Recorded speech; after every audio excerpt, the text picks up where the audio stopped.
प्रश्न तो बहुत सारे आए पर दो तीन ही हमको थोड़े समझ में आए, बोलने लायक, कह देते हैं। किन्हीं का भाव है कि भगवान कृष्ण की बहुत सारी नगरी हैं, जैसे द्वारिका, जगन्नाथपुरी, मथुरा, गोकुल, बरसाना, नंदगाम, वृंदावन।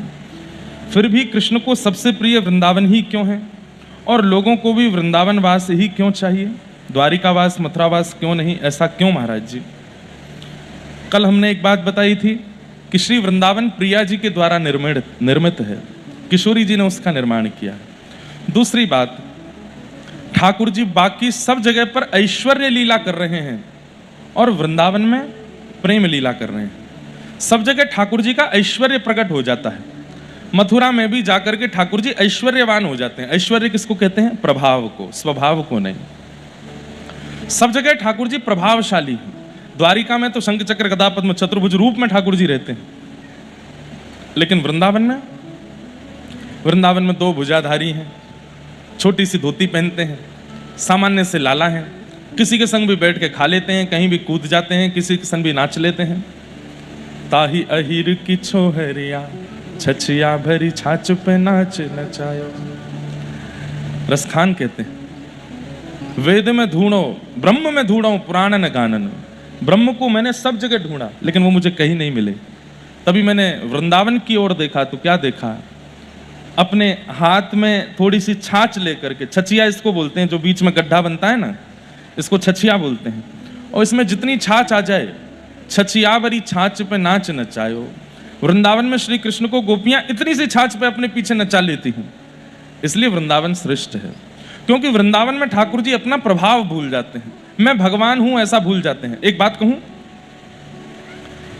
प्रेम में प्रेमी अपनी स्थिति को भुला दे, वही तो प्रेम है।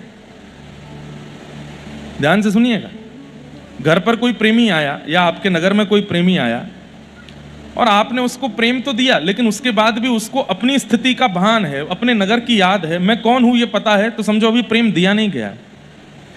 लेकिन आपके घर कोई आया और वो भूल जाए, आपके प्रेम के वशीभूत होकर के यह भी भूल जाए कि मुझे जाना है, मेरा नाम क्या है, मैं कौन हूं, सब मेरी स्थिति क्या है, सब भुला करके आपके साथ सामान्य हो जाए, ये प्रेम है। जैसे हमारे वसंत शाह दरबार है, हमारा कुकिल साईं दरबार है वृंदावन। यहां हम जाते हैं तो हम भूल जाते हैं कि हम कोई बहुत बड़े वक्ता हैं क्या, हमारी कोई वैल्यू है क्या, हम कुछ हैं भी क्या ना, ऐसा लगता है सामान्य ही है। तो जहां पर अपनी प्रेम स्थिति का त्याग कर दिया जाता हो, जहां पर अपने प्रभाव का त्याग कर दिया जाता हो, वही तो प्रेम होता है। व्यक्ति अपने प्रभाव में ही रमा हुआ है, तो इसका मतलब प्रेम दिया नहीं जा रहा है, प्रेम दिया नहीं जा रहा है। तो इसलिए वृंदावन ठाकुर जी को अति प्रिय है, क्योंकि वहां प्रेम बहुत मिला है ठाकुर जी को, और वहां ठाकुर जी अपने प्रभाव को भूल जाते हैं। और तीसरी बात, क्योंकि वृंदावन किशोरी जी ने बनाया है, इसलिए ठाकुर जी को बहुत प्रिय है।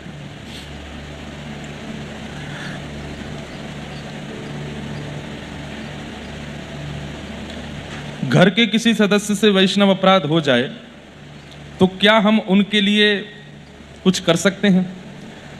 अब जिसने अपराध किया है उसी को जेल जाना पड़ेगा। अब अपराध कोई और करे, जेल आप जाओ, ऐसा नहीं होगा। जिससे वैष्णव अपराध बना है उसी को करना पड़ेगा। लेकिन फिर भी वो व्यक्ति अगर उपस्थित नहीं है या करने की इच्छा में नहीं है या स्थिति में नहीं है, तो आप अपनी तरफ से कर सकते हो, पर उसका कोई ऐसा विशेष फल नहीं है। जिसने किया उसको ही भोगना पड़ेगा। जो जस करहि सो तस फल चाखा। जो जस करहि, जो जैसा करता है उसको वैसा फल उसी को भोगना पड़ता है। महाराज जी, मेरे पति और मेरे बेटा दोनों ड्रिंक करते हैं और कृष्ण जी के भक्त भी हैं। भक्त मत बोलो इनको, फिर भक्त नहीं है। ऐसे में क्या करें जिससे उनका पीना छूट जाए और वो भक्ति में और जुड़ जाएं? अब देखो मैया, आपको लग रहा है कि वो भक्त हैं, पर इसे भक्ति नहीं मानते हैं। कोई व्यक्ति आपसे कहे कि मैं बहुत प्रेम करता हूं आपसे, लेकिन आप उसको कह दो अच्छा हमको ये चीज प्रिय नहीं है, तो प्रेम में अत्यंत प्रिय वस्तु भी त्याग दी जाती है प्रेमी के लिए। अगर पत्नी को नीला कपड़ा पसंद नहीं है तो पति ब्याह के बाद नीला पहनना बंद कर देता है। पति को ये पसंद नहीं कि तुम रसोई में प्याज बनाओ तो पत्नी बनाती ही नहीं है, तभी तो प्रेम माना जाता है।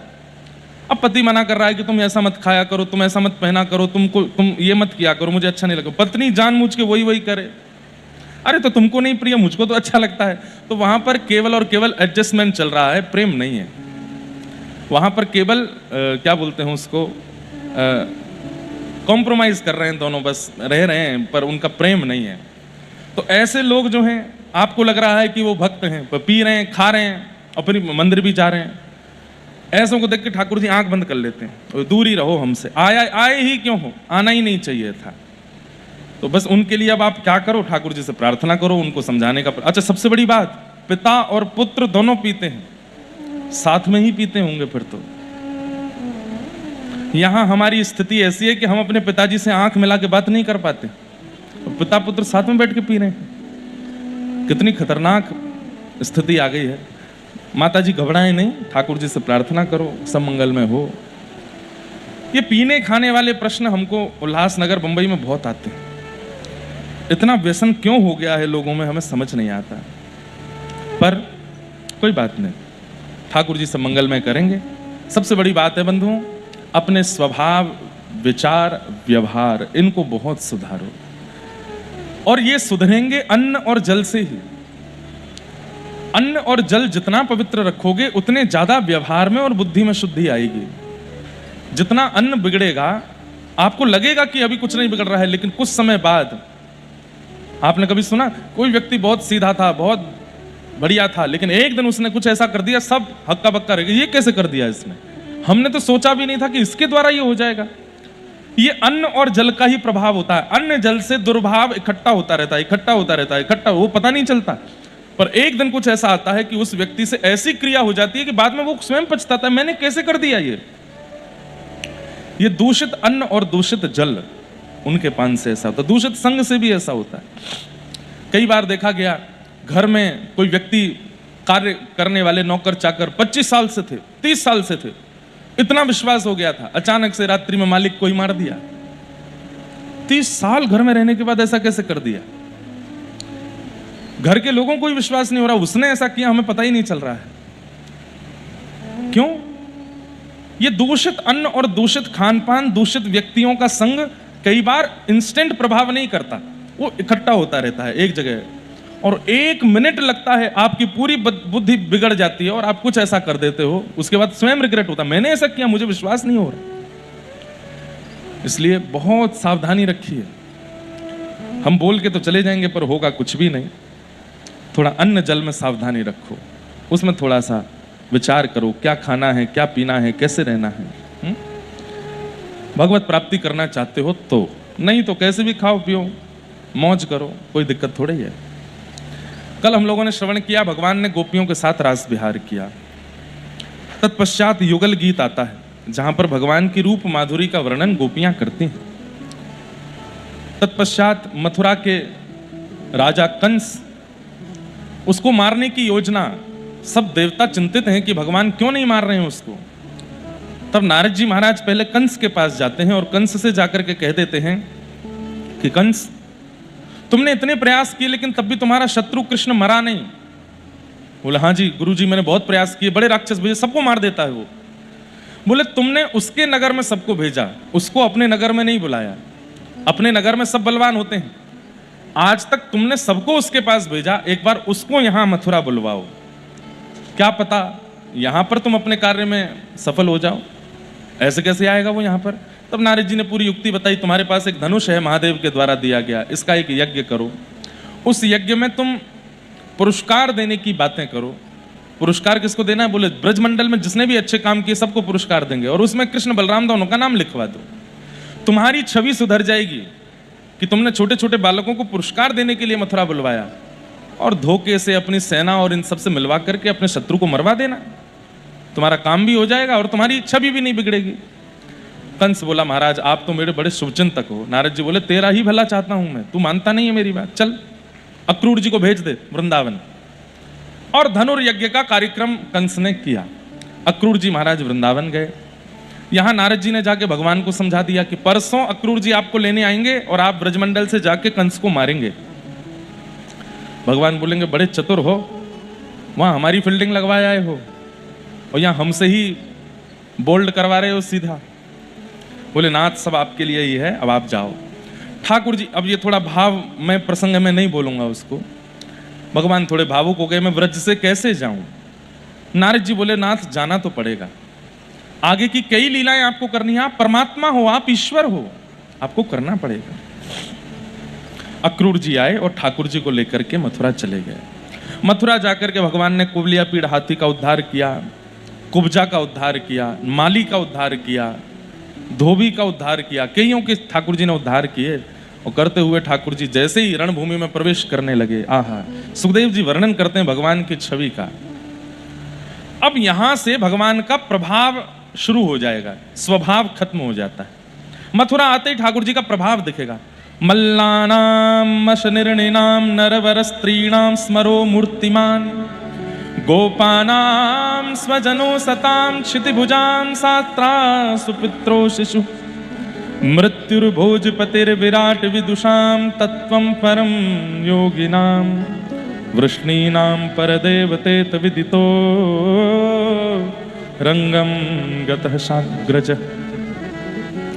अपने अग्रज भ्राता के साथ ठाकुर जी रणभूमि में प्रवेश कर रहे हैं और सबको अलग अलग दिख रहे हैं, एक को भी एक जैसे नहीं दिख रहे।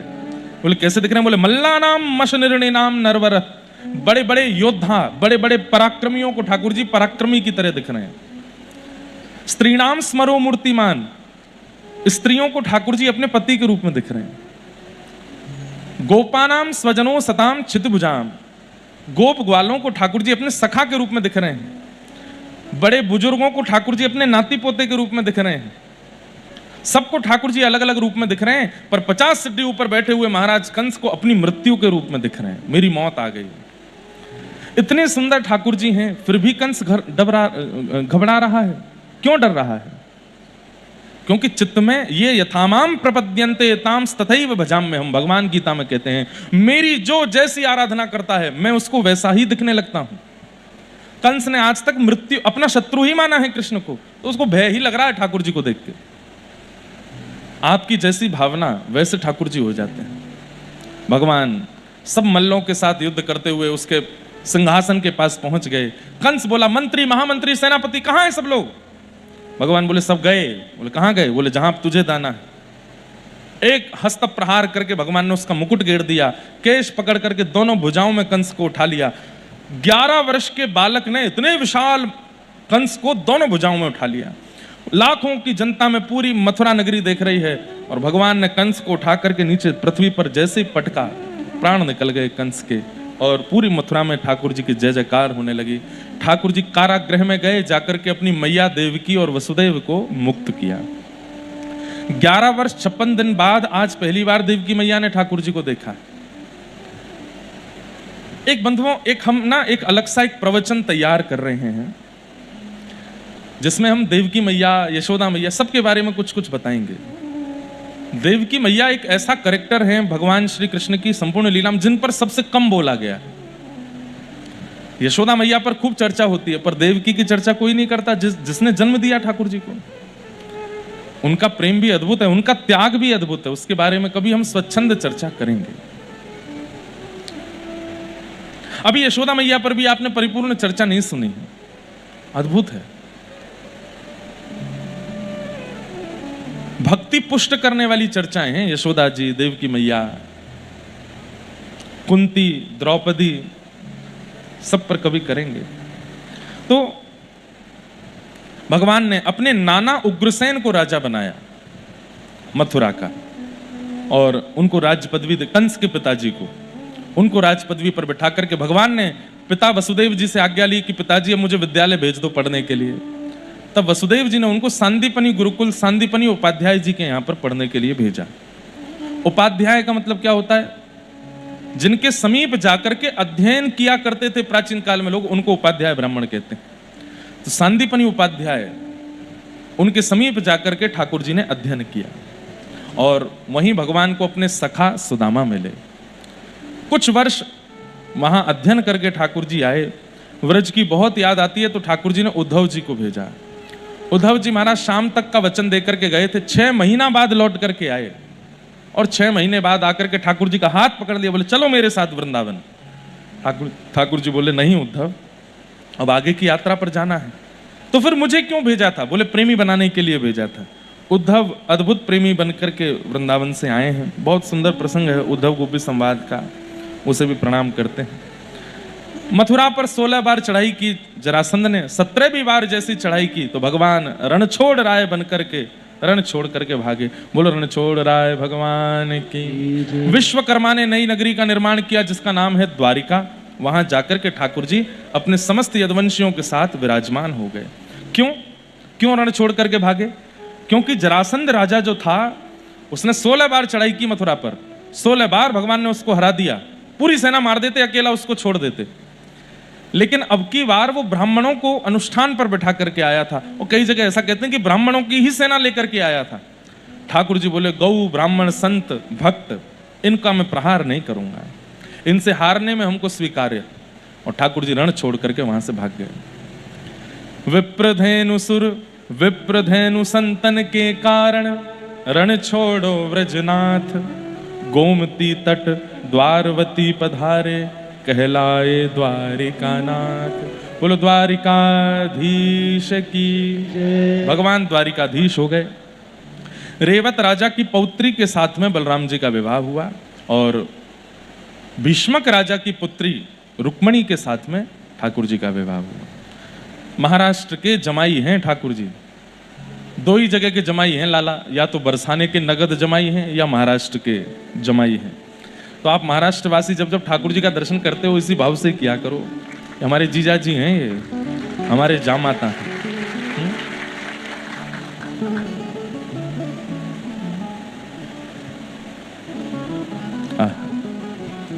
भगवान का ब्याह हुआ श्री रुक्मणी जी के साथ में।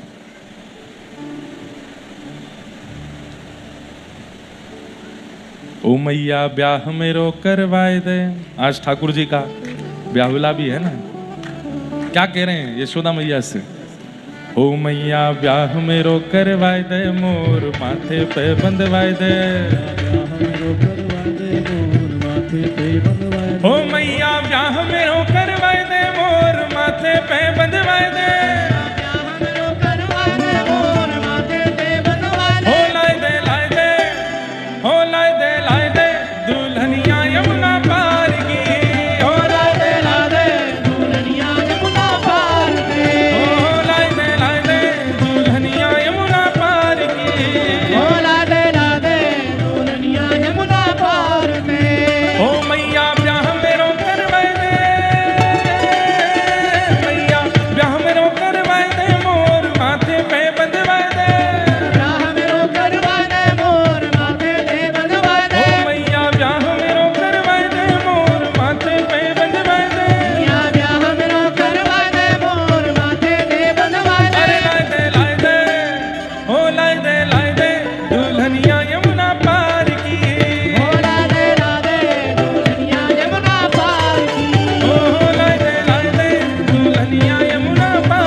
ऊंचे गाम मेरी करो रे सगाई, ऊंचे गाम मेरी करो रे सगाई, ऊंचे गाम मेरी करो रे सगाई, ऊंचे गाम मेरी करो रे सगाई। ओ गोरी दुल्हन राधा प्यारी, गोरी दुल्हन राधा प्यारी, हाँ गोरी दुल्हन राधा प्यारी, गोरी दुल्हन राधा। हो पगड़ी सोने की मंगवाए दे, पगड़ी सोने की मंगवाए दे, माँ में हीरो चढ़वाए दे, पगड़ी सोने की मंगवाए दे, माँ में हीरो चढ़वाए दे। ओ लाए दे, ओ लाए दे, दुल्हनिया यमुना पार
ब्रज में है जाए हल्ला हल्ला, ब्रज में है जाए हल्ला हल्ला, ओ ब्रज में है जाए हल्ला हल्ला, ब्रज में है जाए हल्ला, ओ मैया तेरी नाही करावे,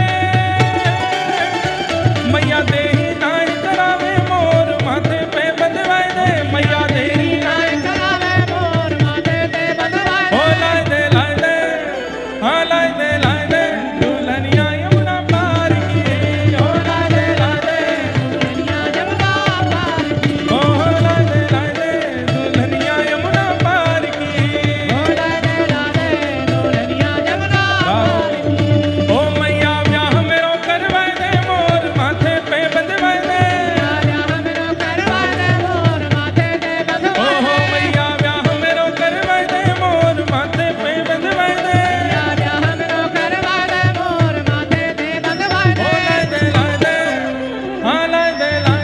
दुल्हनिया यमुना पार की, दुल्हनिया यमुना पार की, ओ लाए दे दुल्हनिया यमुना पार की, ओ लाए दे दुल्हनिया यमुना पार, गोपाला की शादी है झूम झूम के नाचो रे, गोपाला की शादी है झूम झूम के नाचो रे, यारे गिरधरलाल की शादी है झूम झूम के नाचो रे, झूम झूम के नाचो रे, डोल डोल के नाचो रे, झूम झूम के नाचो रे, झूम झूम के नाचो रे, डोल डोल के नाचो रे, झूम झूम के नाचो रे, डोल डोल के नाचो रे, हे गोपाला की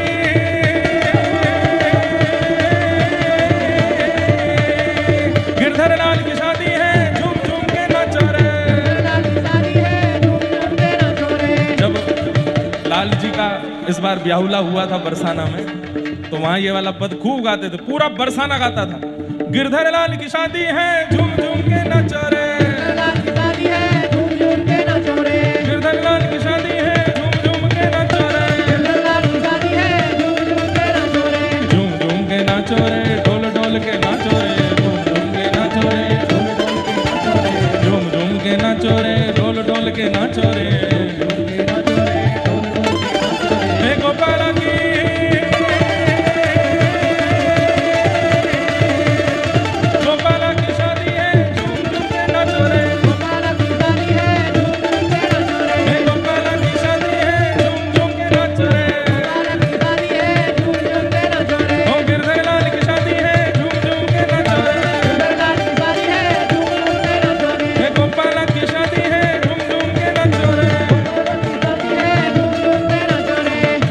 यशोदा, आज इनका ब्याहुला इसलिए हम गा रहे हैं, मात यशोदा वस्त्र लुटावे, मात यशोदा वस्त्र लुटावे, मात यशोदा वस्त्र लुटावे, मात यशोदा वस्त्र लुटावे, वो सब लूट लूट के नाचो रे, सब लूट लूट के नाचो रे, गोपाला की शादी है लूट लूट के नाचो रे, गोपाला की शादी है लूट लूट के नाचो रे, गोपाला की शादी है,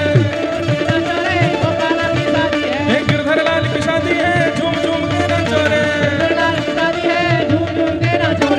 नंद बाबाजू रत्न लुटावे, नंद बाबाजू रत्न लुटावे, नंद बाबाजू रत्न लुटावे, नंद बाबाजू रत्न लुटावे, रत्न लुटाए हैं नंद बाबा ने तो क्या करें, ओ सब कंठहार बनवाओ रे, सब कंठहार बनवाओ रे, झूम झूम के नाचो रे, कंठहार बनवाओ रे, झूम झूम के नाचो रे, कंठहार बनवाओ रे, झूम झूम के नाचो रे, कंठहार बनवाओ रे, झूम झूम के नाचो रे, और नंद बाबा यशोदा सबकी बात सुन ली।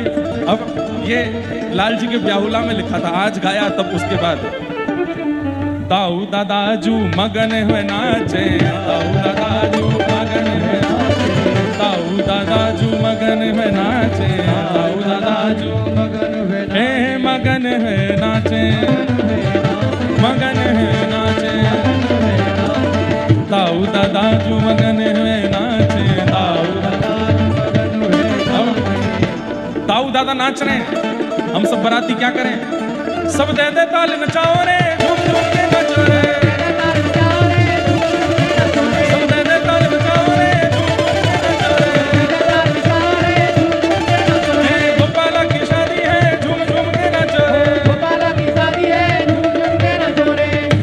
दंपति की ले लो बलैया, दो दंपति की ले लो बलैया, दो दंपति की ले लो बलैया, दंपति की ले लो बलैया। अब इन पे राइनों ने करवाओ रे, इन पे राइनों ने करवाओ रे, झूम झूम के नाचो रे, राइनों करवाओ रे, झूम झूम के नाचो रे, इन पे राइनों ने करवाओ रे, झूम झूम के नाचो रे, राइनों करवाओ रे, झूम झूम के नाचो रे। गिरधरलाल की शादी है, झूम झूम के नाचो रे, गोपाला की शादी है, झूम झूम के नाचो रे, गिरधरलाल की शादी है, झूम झूम के नाचो रे। गिरधरलाल की शादी है, झूम झूम के नाचो रे। हमको बरसाना उत्सव की याद आ गई है यहाँ। साईं आप तो पधारे नहीं, 1 से 1.5 लाख बाराती थे गिरधरलाल जी के ब्याह में। ऐसा ब्याहुला हुआ, ऐसा ब्याहुला हुआ बरसाना में, क्या वर्णन करें उसका। 2 मिल 1 भय हैं सखी रे, 2 मिल 1 भय, 2 मिल 1 भय हैं सजनी, 2 मिल 1 भय हैं सजनी, 2 मिल 1 भय हैं सजनी, 2 मिल 1 भय हैं सजनी, हाँ भय हैं सजनी, भय हैं सजनी, 2 मिल 1 भय हैं सजनी, 2 मिल 1 भय हैं। हमारे गिरधरलाल जी, कई लोग पूछते हैं महाराज जी राधा रानी कहाँ है, ब्याहुला हुआ।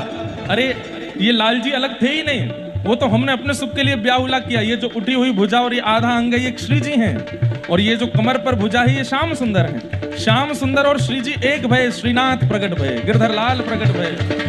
2 मिल 1 भय हैं सजनी, 2 मिल 1 भय हैं सजनी, 2 मिल 1 भय हैं सजनी, 2 मिल 1 भय हैं सजनी। दोनों मिलके एक हो गए। अब क्या हो गया, सब गिरधरलाल उचारो रे,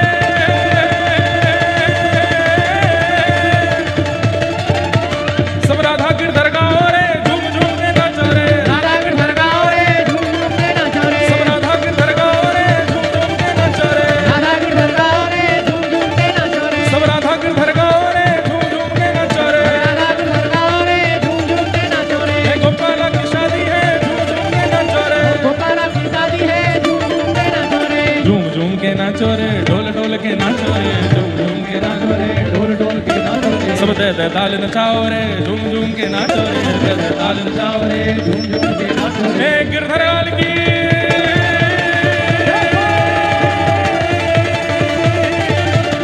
गिरधरलाल की शादी है, झूम झूम के नाचो रे, गिरधरलाल की शादी है, झूम झूम के नाचो रे, गिरधरलाल की शादी है, झूम झूम के नाचो रे, गिरधरलाल की शादी है, झूम झूम के नाचो रे, गिरधरलाल की शादी है, झूम झूम के नाचो रे, गिरधरलाल की शादी है, झूम झूम के नाचो रे, गिरधरलाल की शादी है, झूम झूम के नाचो रे, गिरधरलाल की शादी है, झूम झूम के नाचो रे। बधाई हो, बधाई हो, भाई बधाई हो, भाई श्री राधा गिरधरलाल की।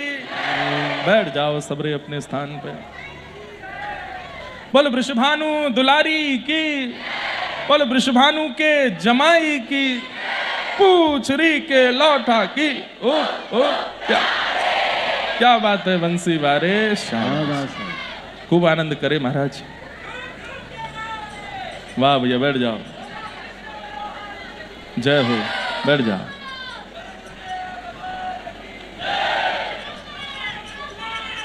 बैठ जाओ, बैठ जाओ, बैठ जाओ, जय हो। आप में से कुछ लोग आए थे क्या लाल जी के ब्याहुला में?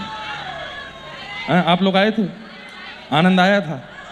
हम तो वहीं पहुंच गए अभी, बिल्कुल वही अनुभव होने लगा, इतना आनंद हुआ था। 2 मिल 1 नेक तानपुरा चला दो भैया। 2 मिल 1 भय हैं सजनी, 2 मिल 1 भय है सजनी, 2 मिल 1 भय हैं सजनी, 2 मिल 1 भय है सजनी। वो सब गिरधरलाल उचारो रे, ओ राधा गिरधर गाओ रे, झूम झूम के नाचो रे, राधा गिरधर गाओ रे, झूम झूम के नाचो रे। एक बालक की मुझे याद आई, जिस दिन लाल जी का ब्याह हुआ था उस दिन एकादशी थी बरसाना में, और सुबह 7 बजे सब लोग पहुंच गए थे विनोद बाबा महाराज के आश्रम के बाहर। इतनी भीड़, मतलब पूरा बरसाना चक्का जाम था कम से कम 6-7 घंटे के लिए। और एक बालक, उसको मेरे को इसलिए याद है मैंने 8 बजे से उसको सुनना शुरू किया और रात्रि 2 बजे तक चला था कार्यक्रम, 2-3 बजे तक। और वो सुबह 8 से 3 बजे तक बस यही गा रहा था, गोपाला की शादी है, झूम झूम के नाचो, गिरधर लाल की शादी है, और रोवे और गावे और जो मिल जाए सबको गले लगावे। बाद में पूछा तो वो बालक कोई अच्छे घर का बालक, पढ़ा लिखा बालक, कोई बढ़िया नौकरी कर रहा था, झूठ बोल के छुट्टी लेके आया था। तो कैसा भाव, नॉन स्टॉप कम से कम नहीं तो 18-19 घंटे वो यही गाता रहा, मेरे गिरधर लाल की शादी है, सब झूम झूम के नाचो। लाल जी की जब बारात निकली, बरसाने की सब गोपियां जो बरसाने में ही रहती हैं, वहां की ब्रजवासी माताएं जिनको मैं जानता नहीं, जिनका कोई अता पता नहीं, सब ने अपने घर सजाए, सब ने अपने घर के बाहर कदली वृक्ष लगाए। बोले हमारे लाल जी की आज बारात आ रही है। कई माताएं गालियां गा रही थी छत पर खड़ी होके, तो रथ वाले भैया रुके नहीं, ले जाएं तो रथ वाले को गाली दी जो रथ चला रहा था, बजमारे तेरा पाम टूटेगा आगे चल के। तो हमारे जमाई को रुकन नहीं दे रहा सामने। हमने कहा भैया रुक जाओ। तो एक माता जी, उनके दांत नहीं थे एक भी, और ऊपर से ऐसी ऐसी गाली दे मैं ठाकुर जी को, गिरधर लाल जी को।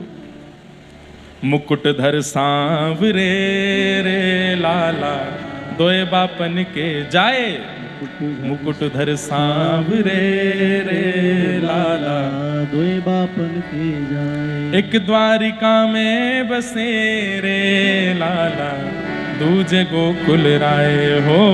एक द्वारिका में बसे रे लाला, दूजे गोकुल राय। मुकुट धर सांवरे रे लाला, दोए बापन के जाए, मुकुट धर सांवरे रे लाला, दोए बापन के जाए। खूब गाली दे रही हैं। और बहन सुभद्रा आपकी रे लाला, गई अर्जुन संग भाग। बहन सुभद्रा आपकी रे लाला, गई अर्जुन संग भाग। किनकी बात बताएं आपको, आपको तो पूरा खानदान ही है। सो ठाकुर जी दुल्हा बन के गए हैं और सब सखियां घेर के गाली दे रही हैं।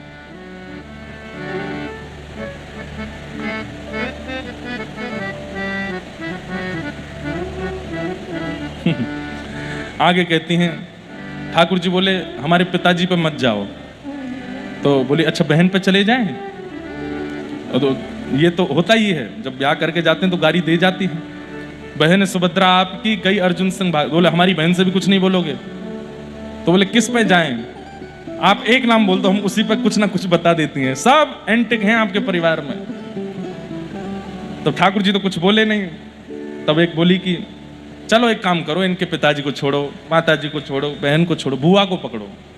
कुंती बुआ आपकी रे लाला, जनो करण बिन ब्याह, बिना ब्याह के कर्ण हुआ था उनके।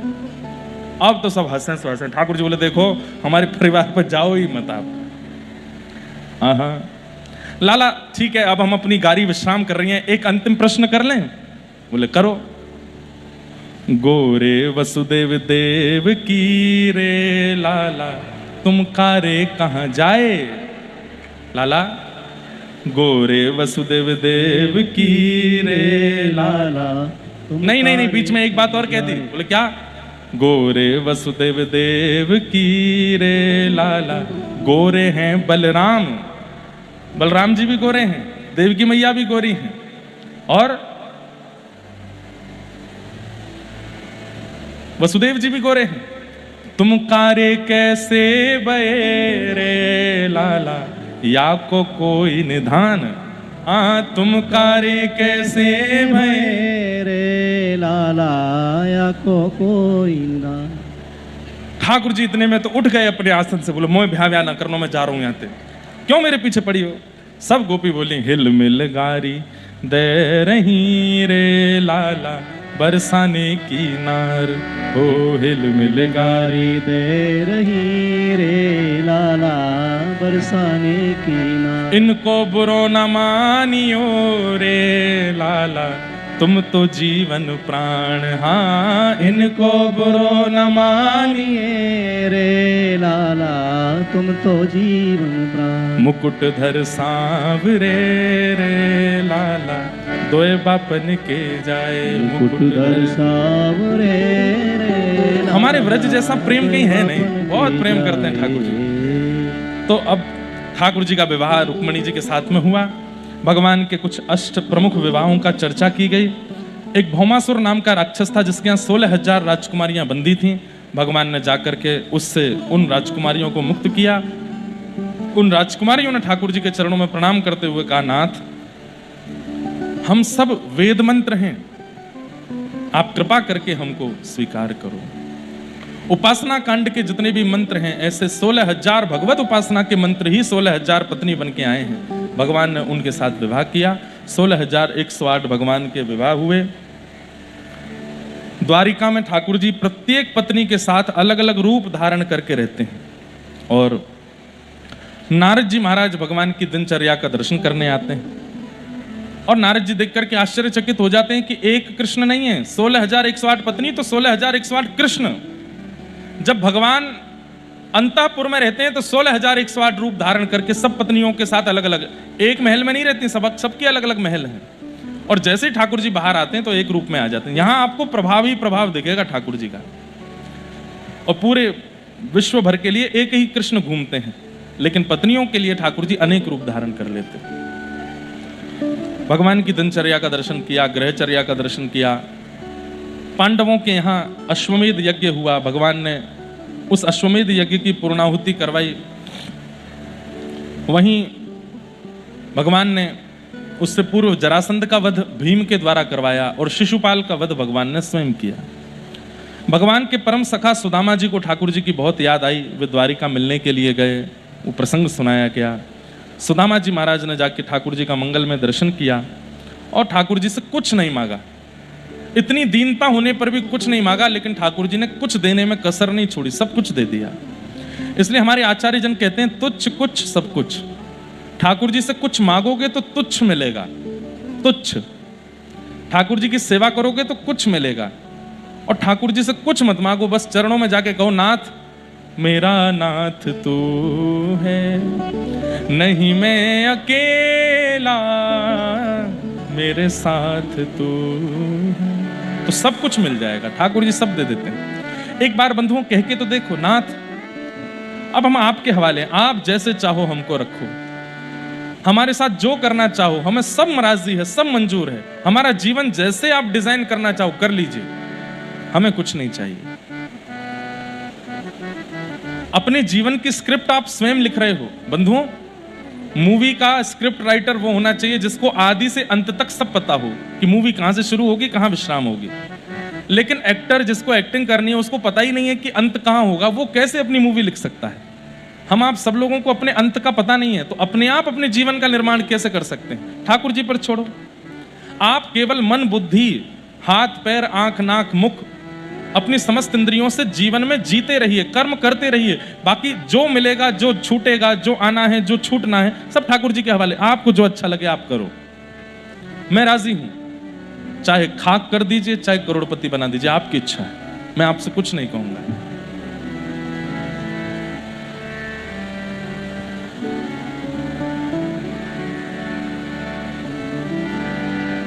सुदामा जी को भगवान ने सब कुछ प्रदान किया। इस प्रकार सुदामा चरित्र आया। कई प्रसंग आए हैं, पर अब हम उपसंहार की ओर चलें। कथा का विश्राम करना है। खूब गर्मी भी हो रही है, हमें भी आगे निकलना है। भगवान अपने बालकों को समझाते रहते हैं, यदुवंशियों को समझाते रहते हैं। क्या? कि भाई तुम मेरे रिश्तेदार हो, मेरे नातेदार हो। इसका अभिमान कभी मत करना कि हम भगवान के रिश्तेदार हैं। और दूसरी बात, कभी भी किसी संत महापुरुष भक्त वैष्णव का अपराध मत करना। मेरे रिश्तेदार होते हुए, मेरे परिवार के जन होते हुए भी संत ऋषि हरिजन हरि भक्तों का अगर तुमने अपमान किया तो मैं भगवान होके भी तुमको नहीं बचाऊंगा। लेकिन बंधुओं, कई बार क्या होता है कि बिना परिश्रम के जब हमको बहुत उपलब्धि मिल जाती है ना, तो हम उसके प्रति ज्यादा भाव नहीं रखते। बहुत बड़ी कृपा है कि हम ठाकुर जी से थोड़े दूर ही हैं। बहुत समीप हो जाएंगे ना तो हम ठाकुर जी का भी वह भाव, वह स्वरूप समझ नहीं पाएंगे। यदुवंशी बोले, भगवान तो ऐसे ही बोलते रहते हैं, कुछ नहीं होता।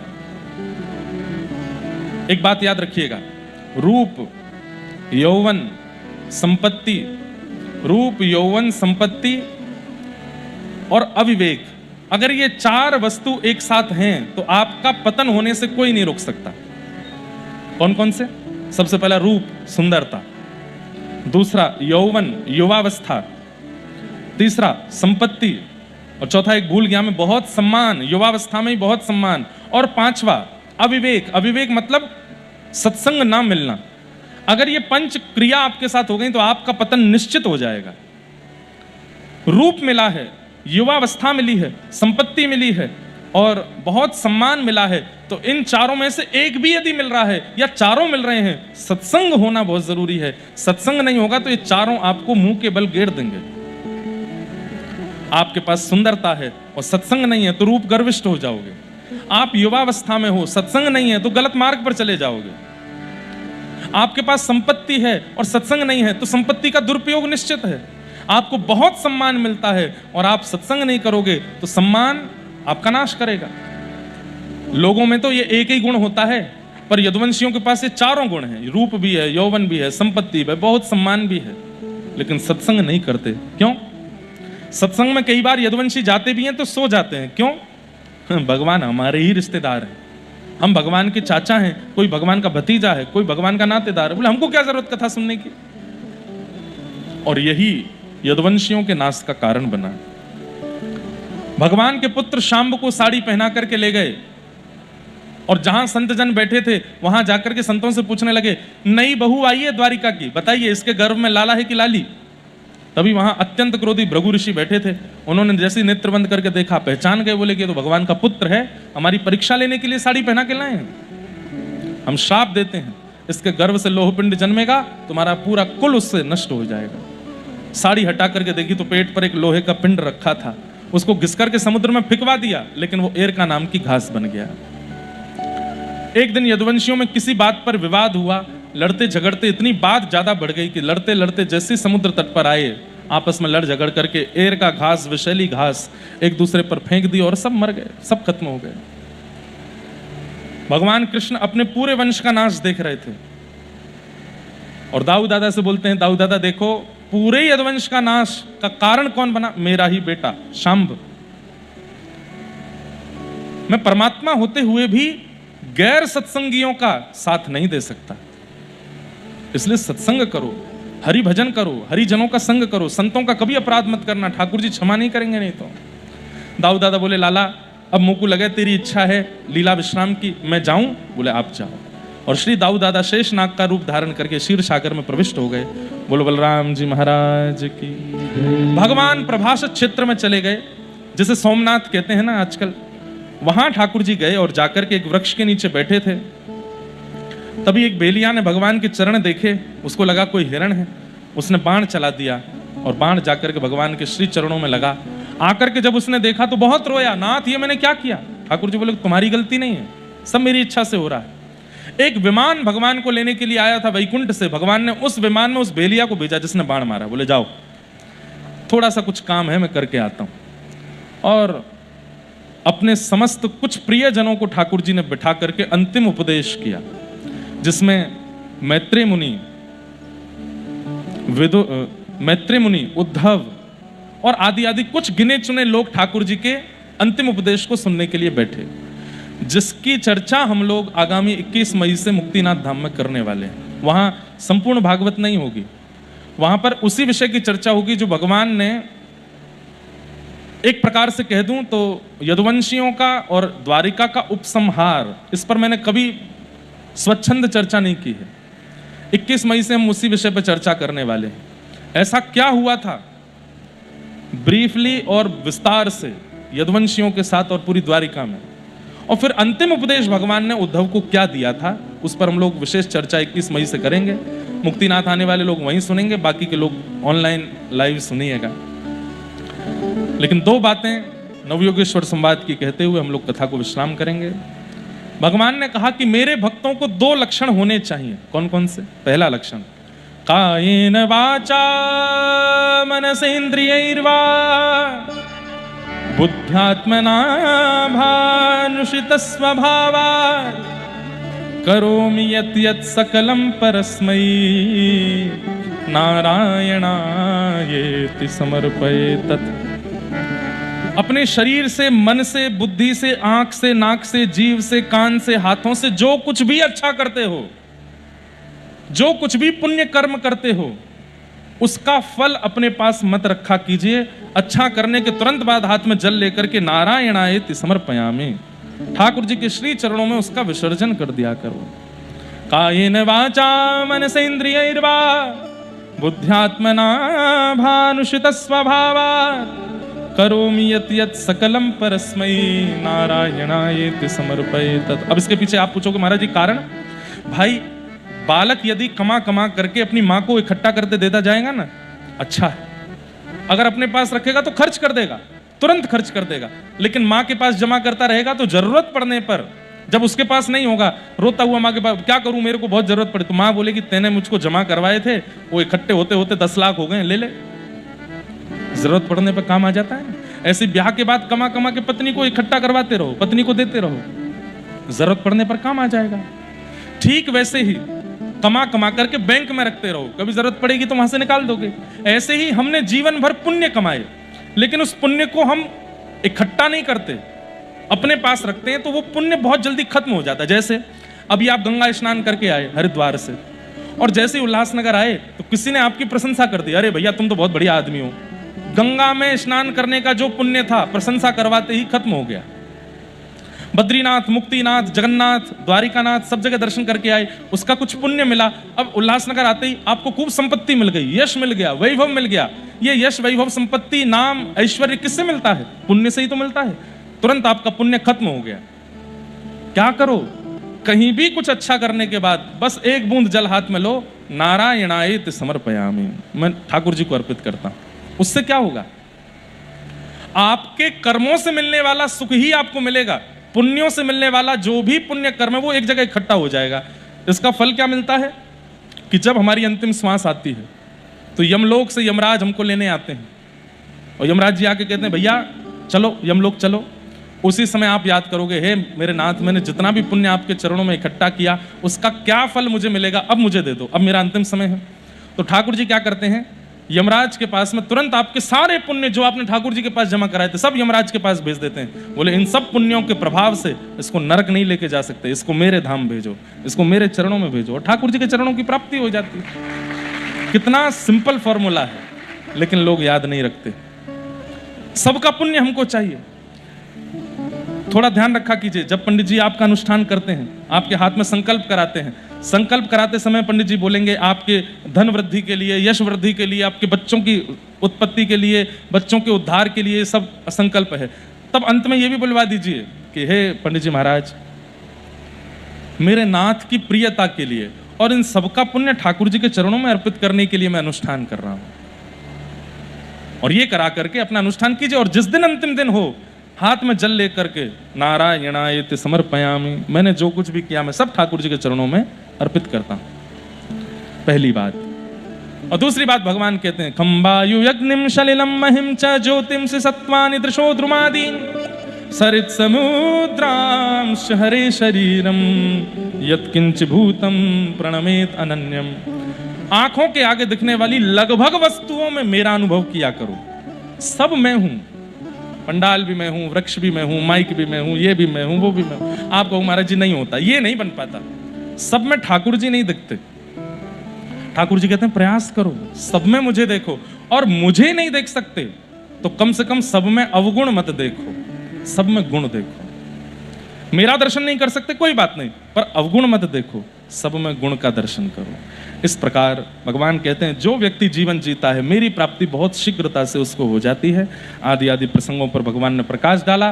ठाकुर जी अपना अंतिम उपदेश करके, उद्धव ने कहा कि नाथ आपकी याद आएगी तो हम कहां जाएंगे? ठाकुर जी बोले मेरी ओर देखो उद्धव, और दिव्य तेज धारण करके ठाकुर जी ज्योति रूप में आकाश में प्रकट हो गए, और 7 बार आकाश में भ्रमण करते हुए तिरोधाय प्रविष्टोयम श्रीमद् भागवतार्णवम, ठाकुर जी श्रीमद् भागवत में व्यवस्थित हो गए, अवस्थित हो गए। भागवत ही मेरा स्वरूप है, इसके स्वरूप को जो श्रवण करेगा वो मेरा अनुभव करेगा। ऐसा कह के भगवान अंतर्ध्यान हो गए। बंधुओं, ठाकुर जी हमारी आपकी तरह नहीं जाते, इसका थोड़ा खंडन किया कीजिए। हमारी आपकी तरह मृत्यु नहीं है। ठाकुर जी अंतर ध्यान होते हैं, अदृश्य हो जाते हैं, पर कई लोग उनको हमारी आपकी तरह चिता पे जला दिया, हृदय रह गया और वो फिर जगन्नाथ जी में जाके लग गया। नहीं, ये नहीं है। श्री जगन्नाथ जी के अंतस्थ में जीवित शालिग्राम भगवान हैं।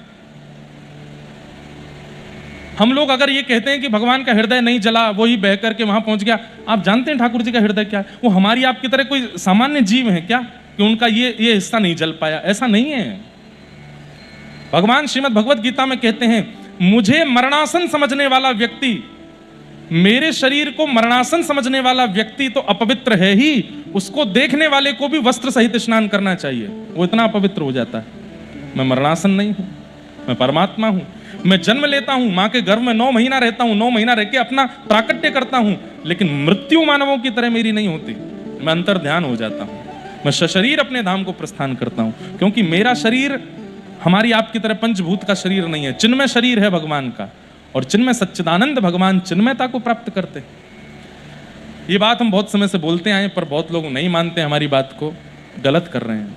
भगवत गीता याद करते हो, पढ़ते हो, मानते हो, सिर से लगाते हो, उसकी बात तो मानो। भगवान कह रहे हैं कि मेरा शरीर कभी नहीं जलता, मेरा शरीर कभी नहीं डूबता, मेरी मृत्यु कभी नहीं होती, मैं सदा रहता हूं, इसीलिए तो परमात्मा हूं, इसीलिए तो सनातन हूं, जिसका कभी अंत ना होता हो, वही तो परमात्मा होते। इस प्रकार भगवान ने उपदेश दिया। विदुर जी महाराज, उद्धव जी महाराज बद्रीनाथ चले गए, मैत्री मुनि हरिद्वार चले गए, अर्जुन भगवान की पत्नियों को लेकर जा रहे थे, भगवान रूप बदल के आए, पत्नियों का हरण करके चले गए। अर्जुन को बता दिया, मेरे बिना तेरा गांडीव धनुष भी किसी काम का नहीं। अर्जुन ने जाके भगवान के प्रस्थान की खबर सबको बताई, और यह बात सुनकर के समस्त पांडव भी स्वर्गारोहण को चले गए। राजा परीक्षित को राजा बना दिया, 7 दिन में मरने का श्राप लगा। सुखदेव जी महाराज ने आके कथा सुनाई। आज कथा का विश्राम दिवस। सुखदेव जी कहते हैं, राजन त्वम तु राजन मरिष्येति पशुबुद्धिम इमाम जही, मैं मरूंगा ये पशु बुद्धि है, इसको अपने चित्त से निकाल दो, तुम कभी नहीं मरोगे, तुम एक नित्य मुक्त शुद्ध आत्मा हो और तुम्हें भगवत प्राप्ति होगी, ऐसी भावना रखो। इस प्रकार भगवान सुखाचार्य कथा सुना करके वहां से प्रस्थान कर गए। बोलो सुखदेव जी महाराज की। आदि आदि सब प्रसंग हैं, सबको हम प्रणाम करते हैं।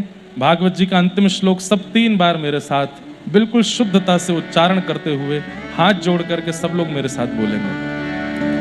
नाम संकीर्तनम यस्य, नाम संकीर्तनम यस्य, सर्व पाप प्रणाशनो, सर्व पाप प्रणाशनो, प्रणामो दुःख समनः, प्रणामो दुःख समनः, तम नमामि हरिं परम, तम नमामि हरिं परम। नाम संकीर्तनम यस्य, नाम संकीर्तनम यस्य, सर्व पाप प्रणाशनो, सर्व पाप प्रणाशनो, प्रणामो दुःख समनः, प्रणामो दुःख समनः, तम नमामि हरिं परम, तम नमामि हरिं परम। नाम संकीर्तनम यस्य, नाम संकीर्तनम यस्य, सर्व पाप प्रणाशनो, सर्व पाप प्रणाशनो, प्रणामो दुःख समनः, प्रणामो दुःख समनः, तम नमामि हरिं परम, नमामि हरिं परम, तम नमामि हरिं परम, नमामि हरिं परम, तम नमामि हरिं परम। नमामि हरिं। जय जय श्री राम, बोलो वृंदावन बिहारी लाल की, श्री राधा रमण लाल की, श्री राधा वल्लभ लाल की, प्यारे राधा गिरधर लाल की, जगन्नाथ महाप्रभु की, श्री विठ्ठल रखुमाई की, द्वारिकाधीश की, गिरिराज धरणे की, नमः पार्वती पतये हर हर महादेव। जय जय श्री राम, जय जय श्री राम, जय जय श्री राम। अयोलाल सबई चो झूले लाल, श्री वषण गोट की जय। पूछरी के लौठा की हो। हो प्यारे। क्या बात है बंसी वारे। जिन भगवान का नाम संकीर्तन इस कलिकाल में समस्त प्रकार के पापों को दूर करता है, ऐसे प्रभु के पावन नाम को हम बारंबार प्रणाम करते हैं, बारंबार वंदन करते हैं। हमारे कालीराम साईं जी और पूरे वसंत दरबार के सब परिकरजन परिवारीजन सबको हम बारंबार प्रणाम करते हैं, बारंबार वंदन करते हैं। अगले वर्ष की तिथि भी आ गई है और कब 20 मई से है, 24 मई 24 से 30 24 मई से है, 24 मई से है। और महाराज जी श्री जाना जरूरी है क्या? हाँ जाना जरूरी है। आज जाने की जिद ना कर, यूं चलो। ही पहलू में बैठे रहो। आप सब लोगों को हम आ जाते हैं हर बार।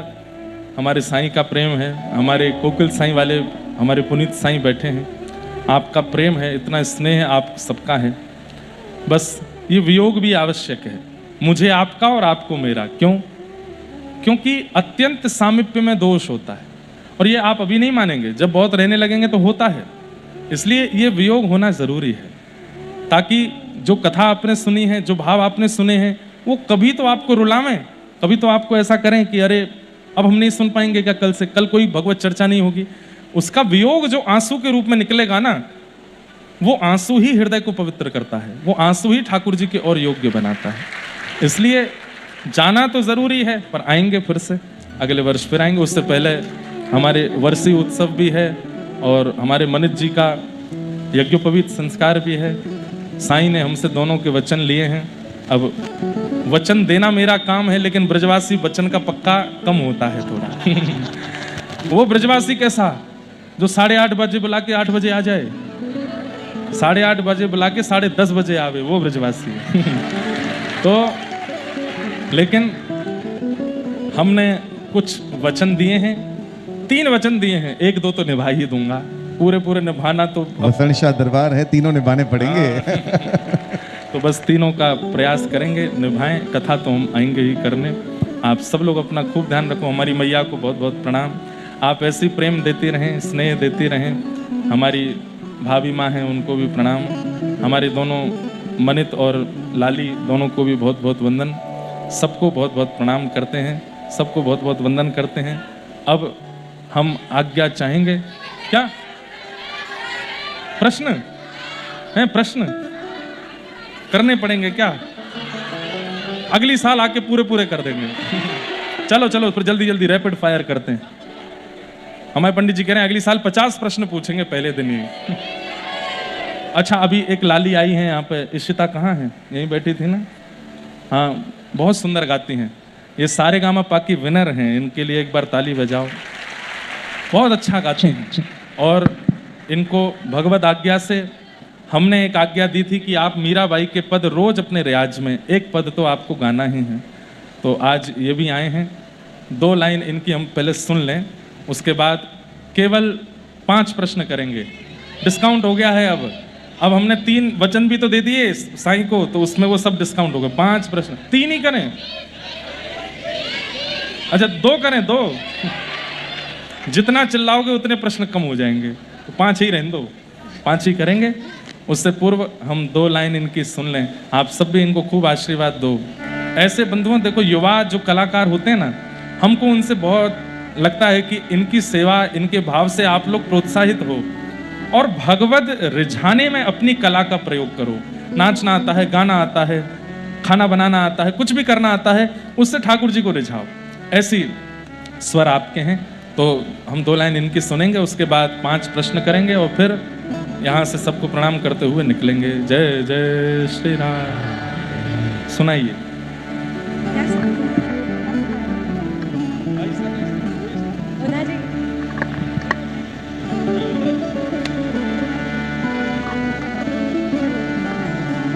जय श्री कृष्ण।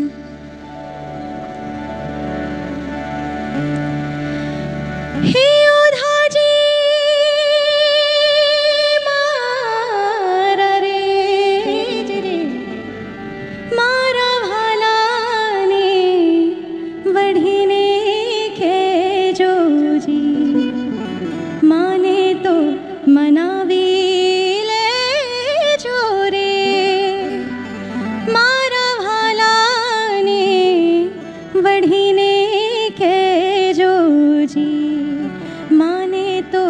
मनावी ले जो रे हे ओधाजी मारा भालाने बढ़ीने के जो जी मथुरा ना राजा थया छो गोवाळो ने भूली गया छो मथुरा ना राजा थया छो गोवाळो ने भूली गया छो मानी तेने भूली गया छो रे हे ओधाजी मारा भालाने बढ़ीने के जो जी माने तो मनावे ले जो रे हे ओधाजी बढ़ीने के जो जी। जय श्री कृष्ण। बहुत सुंदर भाव। सब गोपियां उद्धव जी से कह रही हैं कि उद्धव माने तो मनावी ले जो रे। आप लोगों को तो गुजराती आती है समझ में, हैं? आती है तो फिर हम काय को बता में समझ लो अपने आप।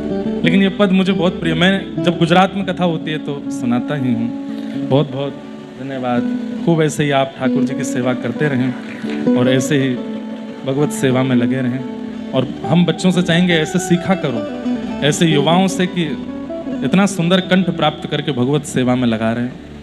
अब हम जल्दी 5 प्रश्न कर लेते हैं। हमारे हवाई जहाज वाले का फोन आ रहा है, बोले आप लेट हो गए तो हम लेके नहीं जाएंगे आपको, इसलिए जल्दी जल्दी आप लोग बता दो। अब कैसे पूछें? ऐसा कर लें हम निकल जाएं, हमारी जगह साईं पूछते रहेंगे। अच्छा तो चलो। आ भी तो नहीं रहा दिमाग में कुछ, पूछते हैं। भगवान श्री कृष्ण की चौथी पत्नी का नाम सुनाओ, बताओ। है गई टाइम फिस? चौथी पत्नी का नाम बताओ। दो इनको लाली को दो। अगर गलत उत्तर दिया तो बाकी के 4 क्वेश्चन कैंसिल हो जाएंगे। दो इनको, ये हरे पटका में जो है इनको दो।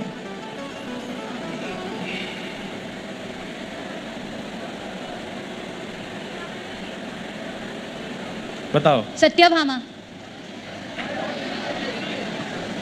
रुक्मणी, रुक्मणी है पहले। रुक्मणी, सत्यभामा, जामवंत। कालिंदी यमुना भगवान की चौथी पटरानी है। उनको बारंबार प्रणाम करते हैं और आपके बाकी के 3 प्रश्न अब अगले साल होंगे। सबको हम प्रणाम करते हैं। जय श्री कृष्ण। जय श्री कृष्ण। हो ब्रज में।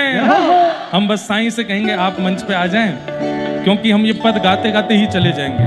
हो ब्रज में, हो ब्रज में, हो ब्रज में रतन राधिका गोरी,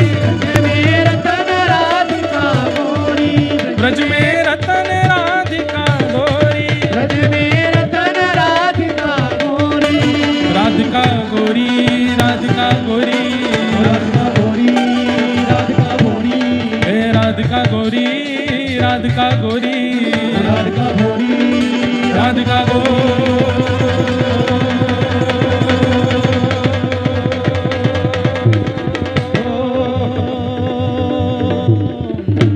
भुजा उठा के गाओ।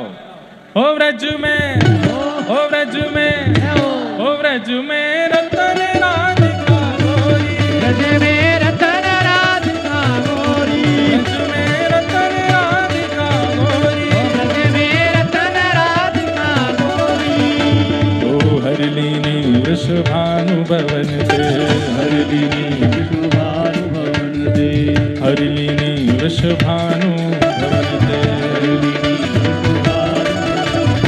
नंद सुवन करी चोरी, नंद सुवन करी चोरी, ओ नंद सुवन करी चोरी, चोरी। ओ कृष्णदास